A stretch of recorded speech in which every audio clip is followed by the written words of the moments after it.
Hello and welcome back to the Geordie Pig Investor channel, where we delve into the world of dividend investing to help you build a portfolio that pays you.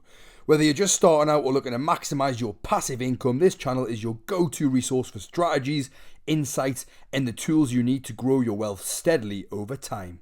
Hit that subscribe button and join me as we explore how to make your money work for you, one dividend at a time. In today's video, I will be going through a well-known UK dividend paying stock and the reasons why I would be running in the other direction rather than buying it. That stock is none other than Diageo, stock ticker DGE. Diageo is a global leader in alcoholic beverages headquartered in London, UK. It owns some of the most recognisable spirits and beer brands worldwide and operates in over 180 countries and has a strong presence in premium and luxury alcohol markets. Some key stats to do with Diageo: they are currently £21.98 per share. They are part of the beverages industry, as I've just mentioned, have a market cap of 48.86 billion. They went public in 1997. Very disappointingly, have a 0-year dividend growth streak. Have a 5-year dividend growth rate, also pretty small at only 2.95%. And have a dividend yield currently sitting at 3.6%. Over the last 12 months, if we have a look at the chart, you can see that Diageo stock is actually down a massive 26.72%. which would be a very disappointing return if you did purchase this stock around 12 months ago. Now we're going to have a closer look at Diageo over recent years. And as you can see from the graphs, you can see how they've performed over the last 3 and 5 years. Diageo has experienced significant fluctuations in its share price, influenced by various internal and external factors. This is clearly highlighted from the graphs I'm showing you on screen. And as you can see, from 2020 to 2022, the price actually climbed quite nicely, but since then has been on an extremely bad run.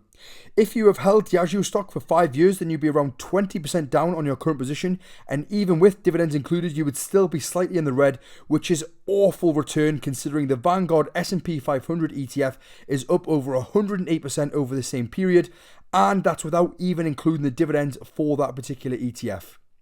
In today's video, I'll be looking closer into why the share price has performed so badly in recent times and why I think Diageo is not a good option for your portfolio right now in 2025. First up, let's have a look at Diageo's free cash flow. I'm going to show you 2 separate charts here, as they do show quite a different picture.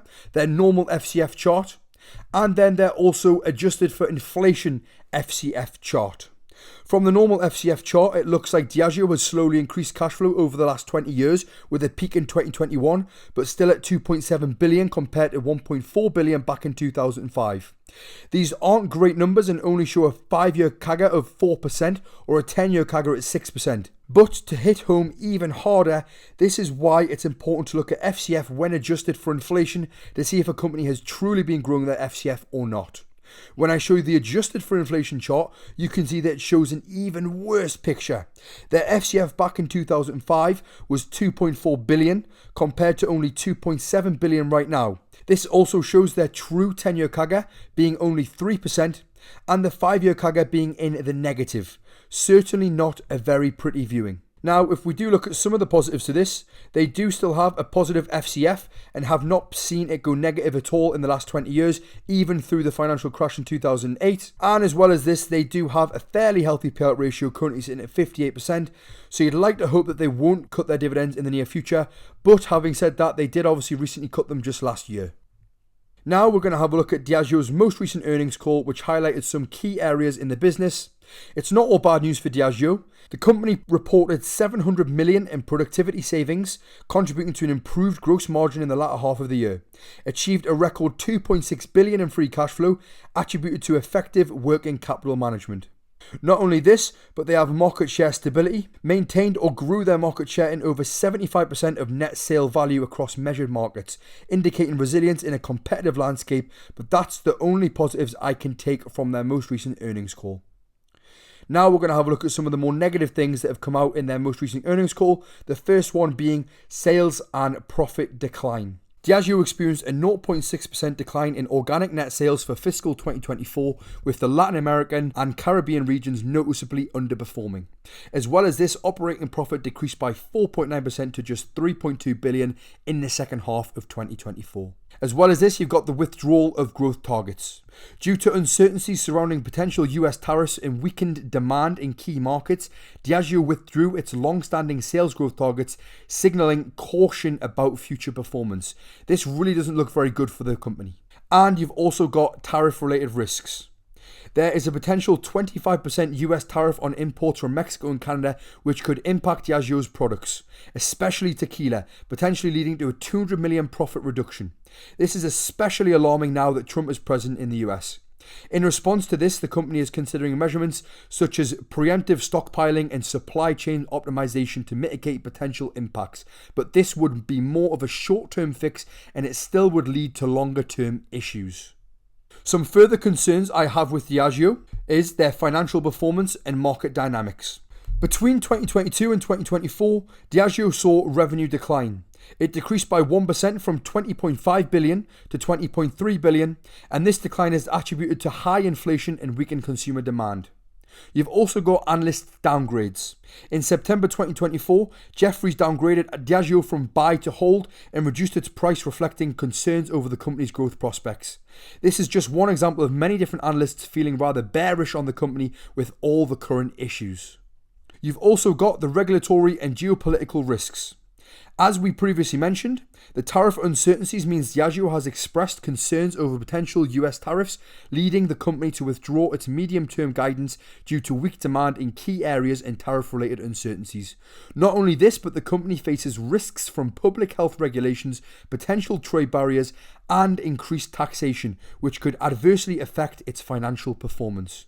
You've also got the external market pressures. The UK's low market valuations have attracted activist investors targeting companies perceived to have a poor management or underperformance, potentially leading to strategic disruptions. Another external market pressure is Diageo's operations are susceptible to international security threats, terrorism, and national hazards, which could impact employee safety and disrupt business activities. What does this all actually mean for Diageo? That is the million-dollar question. Well, it means that I think you should be avoiding this stock. As you know, on this channel, I am as transparent as possible, and I can tell you that I do personally own this stock in my portfolio right now, but that doesn't mean you should. It's a stock I bought last year before I really got into doing deep stock analysis on my stocks, and it's a decision I am regretting now. We can't always pick out the best stocks, and it's important to learn from our mistakes, so I see it as only helping myself for future investments. My plan with this stock is to continue receiving the dividends, but invest them elsewhere before eventually cutting my losses and selling out of the position to reinvest all of the capital into different stocks. Investing in Diageo plc currently presents several challenges. As we've discussed today, the company has withdrawn its medium-term growth guidance due to macroeconomic and geopolitical uncertainties, including potential US tariffs, signalling caution about future performance. Additionally, Diageo faces declining alcohol consumption trends, partly attributed to the rise of cannabis use and also people preferring unbranded drinks that are at a cheaper alternative. Analysts have also lowered earnings expectations for the current and next fiscal years, and Diageo's poor 5-year dividend growth rate, only 2.95%, means it's been behind inflation for this period, which to me is very alarming as a dividend growth investor. These factors are why I would look to invest money into different companies or sell out a position if you do have one in Diageo. Thanks for watching.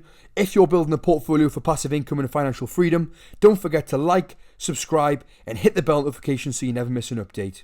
Please share your thoughts on this stock in the comment section down below, and let me know if you're in a similar position to myself or any other stocks that you do own that you do regret buying into.